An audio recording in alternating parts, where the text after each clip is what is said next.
Mark సువార్త 16వ అధ్యాయము.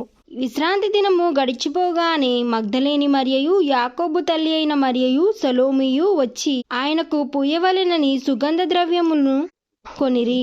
వారు ఆదివారము పెందలకాడే లేచి బయలుదేరి సూర్యోదయమైనప్పుడు సమాధి యొద్దకు వచ్చుండగా, సమాధి ద్వారము నుండి మన కొరకు ఆ రాయి ఎవడు పొర్లించిన ఒకరితోనొకరు చెప్పుకొనుచుండిరి. వారు వచ్చి కన్నులెత్తి చూడగా రాయి పొర్లింపబడి ఉండుట చూచిరి.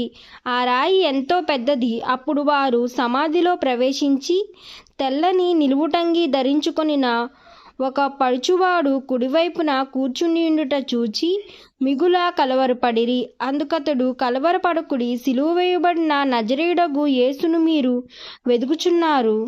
ఆయన లేచి ఉన్నాడు, ఇక్కడ లేడు.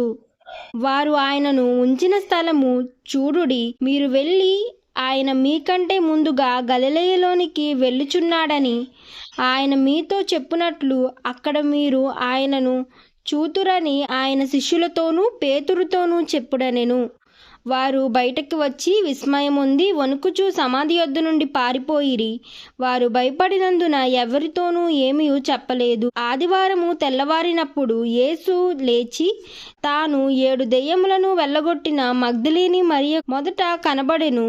ఆయనతో ఉండిన వారు దుఃఖపడి ఏడ్చుచుండగా ఆమె వెళ్ళి ఆ సంగతి వారికి తెలియజేసెను గాని ఆయన బ్రతికియున్నాడనియు ఆమెకు కనబడననియు వారు విని నమ్మకపోయిరి.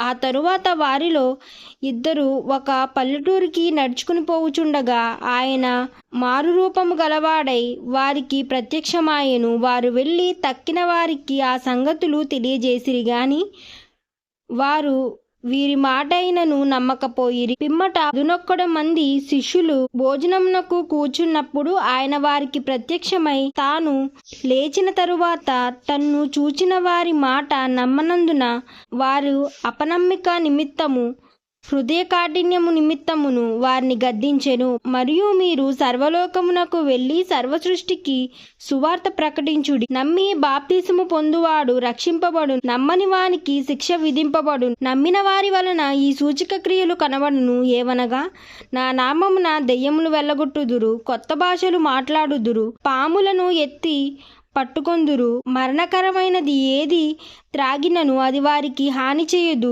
రోగుల మీద చేతులుంచినప్పుడు వారు స్వస్థత నొందుదురని వారితో చెప్పెను.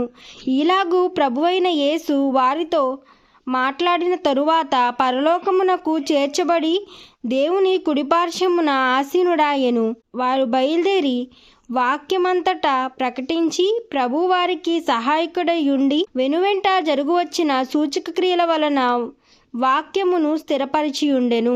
ఆమేన్. ఆమేన్.